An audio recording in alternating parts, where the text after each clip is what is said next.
नमस्कार, बहुत स्वागत है आप सभी का। मैं हूं आपके साथ चेतन पाठक और आप देख रहे हैं एनएमएफ न्यूज का खास कार्यक्रम ग्लोबल चश्मा। मेरे साथ विदेश मामलों के जानकार, शिक्षाविद और लेखक निपुण जी मौजूद हैं। हम चर्चा करेंगे, भारत ने अंग्रेजों से अपना सोना जो है वो वापस ले लिया है। जी हां, ब्रिटेन से 102 टन गोल्ड जो है वो भारत में आ गया है और किसी वक्त जब भारत की स्थिति ठीक नहीं थी तब हमें इसे गिरवी रखना पड़ा था।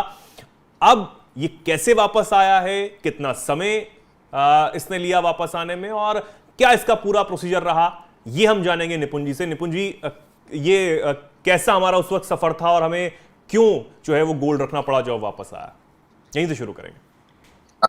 हाँ चेतन जी, पहले तो बात क्या था कि हमने जो गिरवी रखा था 91 में गोल्ड, ये वो गोल्ड नहीं है।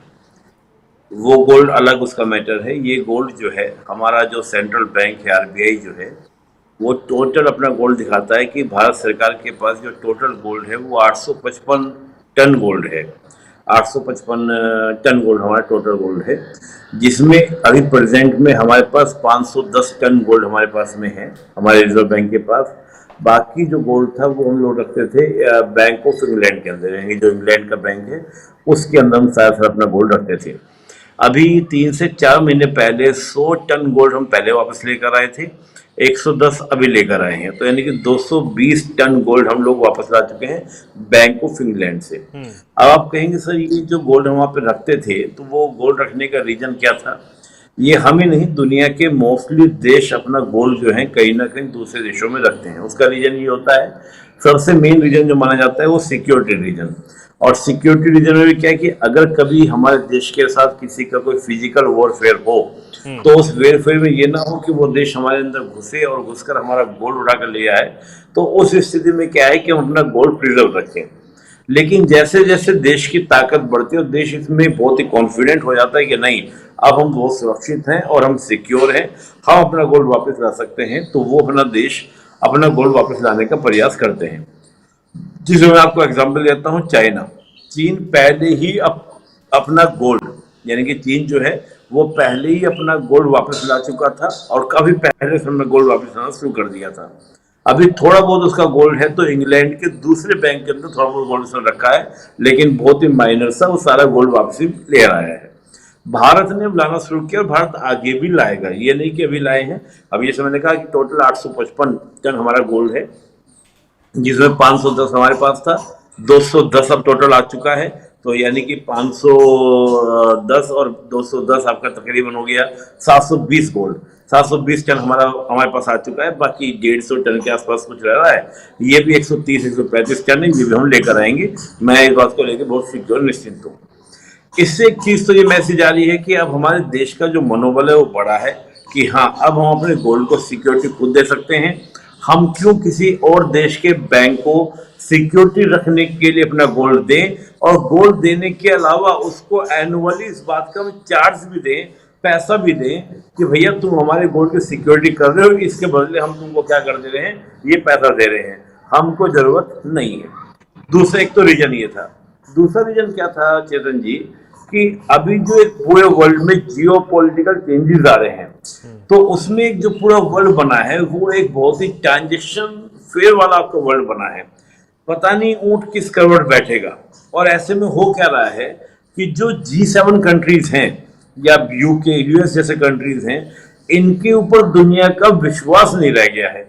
जिसका मैं एक दो आपको उदाहरण देता हूँ। देखिए, बड़ा डिटेल का, बहुत डीप की बात है, बड़ी इंटरेस्टिंग जानकारी है जो आपके दर्शकों को बहुत काम की रहेगी। मैं उदाहरण लेना चाहूंगा यहाँ पर रशिया को और वेनेजुएला का। रशिया ने अपना गोल्ड जो था वो आपका यूक्रेन में, यानी कि बैंक ऑफ इंग्लैंड में रखा था। उन्होंने बहुत सारा गोल्ड अपना वहां पे रखा हुआ था। लेकिन जैसे ही क्या हुआ, यूक्रेन से वो शुरू हुआ रशिया का, तो उन लोगों ने क्या किया कि जो इंग्लैंड, बैंक ऑफ इंग्लैंड में गोल्ड रखा था रशिया का, उसको फ्रीज कर दिया। और फ्रीज करके कहा कि ये पैसा, ये जो गोल्ड है, ये रशिया को वापस नहीं मिलेगा जब तक रशिया यूक्रेन पे वॉर नहीं रोक देता। अब ये ऐसी बात है कि गोल्ड है किसका, रशिया का। वॉर एक अलग कंडीशन है, लेकिन आपका ही गोल्ड, रशिया का ही गोल्ड उन्होंने फ्रीज कर दिया कि आपको वापस नहीं मिलेगा, जबकि रशिया उस गोल्ड को रखने का उनको पैसा भी दे रहा था। और हद तो ये हो गई कि उसी गोल्ड के बिहाफ पर वो यूक्रेन को क्या कर रहे हैं, लोन भी बांट रहे हैं, यूक्रेन को फंड भी कर रहे हैं। और ऐसी स्थिति हुई आपकी किसके, वेनेजुएला के साथ। वेनेजुएला के जो प्रेसिडेंट बने चुनाव के बाद, वो बने निकोलस मोर्बो।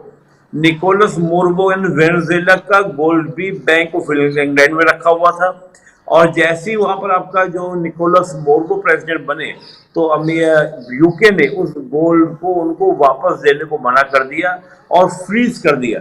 फ्रीज कर क्या बोला कि जो ये प्रेसिडेंट गवर्नमेंट बनी है, ये गवर्नमेंट सही तरीके से इलेक्शन से नहीं बनी है, चुनाव से नहीं बनी है। हम इंतजार करेंगे दूसरी सरकार का, जब दूसरी सरकार आ जाएगी तो उसको हम क्या कर देंगे, पैसा दे देंगे, गोल्ड दे देंगे। इससे पहले हम वेनेजुएला को गोल्ड देने वाले नहीं है।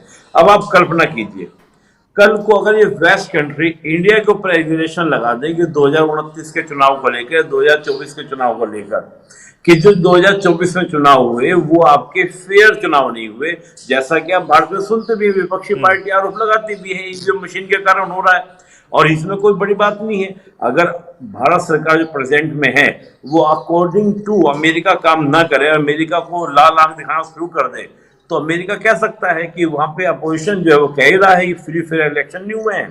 तो हम भारत पर क्या कर रहे हैं, आपके सेशन इम्पोज कर रहे हैं, और भारत का जो गोल्ड है जो यूके में, वो फ्रीज कर दिया जाएगा।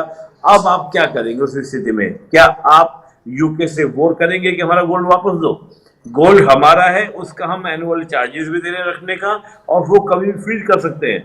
तो मैं मानता हूं, तो ऐसी स्थिति में भारत सरकार ने बहुत ये स्टेप बहुत पहले उठा लेना चाहिए। ये जो गोल्ड अभी उठाए थे, ये जो गोल्ड अभी वापस आया है, वो कैसे वापस आया है, ये भी जानना बेहद जरूरी हो जाता है। हाँ, ये जो गोल्ड वापस आता है, ये आरबीआई के थ्रू आता है। आरबीआई इसको अपने पास लेकर आती है, और आरबीआई के द्वारा ही ये आपका, अगर हम बात करेंगे किस ट्रांसपोर्ट से आया, तो ये तो मैंने स्टडी नहीं किया, लेकिन मुझे लगता है कि ज्यादातर ये गोल्ड इतना पैसे पहले एक बार पहले आया था, तो वो बाय द ओशन ही आया था, यानी कि ओशन के थ्रू आपका आया, और बहुत ही गुप्त जानकारी होती है।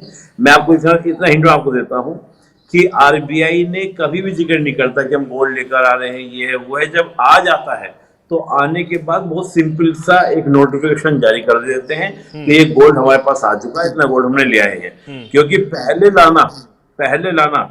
बता देना, तो उसमें तमाम तरह के सिक्योरिटी कंसर्न, भाई पायरेसी है, बहुत सारा आपके इश्यूज होते हैं, वो सब क्रिएट हो सकते हैं।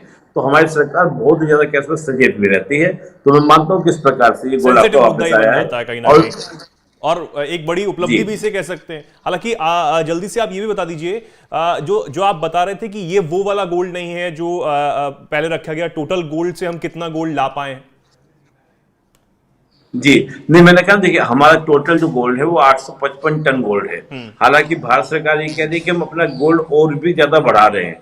अगर हम भारत सरकार के टोटल रिजर्व गोल्ड की बात करते हैं तो 855 टन है, जो विश्व में हमको 8वें नंबर का बनाता है, जो सरकार के पास में गोल्ड है। जो गिरवी रखा हुआ गोल्ड है वो तो तभी थोड़ा थोड़ा वापस आ गया था, बाद में थोड़ा थोड़ा वापस लाए थे, थोड़ा बहुत रखा है, तो वो भी अपना वापस आ जाएगा। लेकिन उस गिरवी वाले गोल्ड में से ये वाला गोल्ड नहीं है, कि वो गिरवी वाला गोल्ड वापस ऐसा नहीं जो हमने बैंक ऑफ इंग्लैंड में रखा था सिक्योरिटी कंसर्न से, ये वो गोल्ड आया है। जैसे स्विस बैंक में हमारा पैसा पड़ा है, वो हमारा वापस आ जाए, लाइक दैट, उस तरह से पैसा ये गोल्ड है। तो हमारे दर्शकों को मैं इसमें एक लास्ट बात जी, हाँ, मैं एक बात बता दूं कि अगर हम सरकार के गोल्ड रिजर्व की बात करते हैं तो विश्व में हमारा जो गोल्ड रिजर्व है 8वें नंबर का है। और एक इंटरेस्टिंग फैक्टर आप सुनिएगा, अगर हम पूरे भारत सरकार और इंडिया के लोगों के गोल्ड को टोटल करें, जो इंडिया गोल्ड खरीदता है पूरे दुनिया से, उस गोल्ड को हम टोटल करें, तो दुनिया का नंबर 1 कंट्री हम हैं जिसके पास दुनिया का सबसे ज्यादा गोल्ड है। लेकिन अगर हम भारत सरकार के मामले में बात करते हैं तो हम 8वें नंबर के हैं।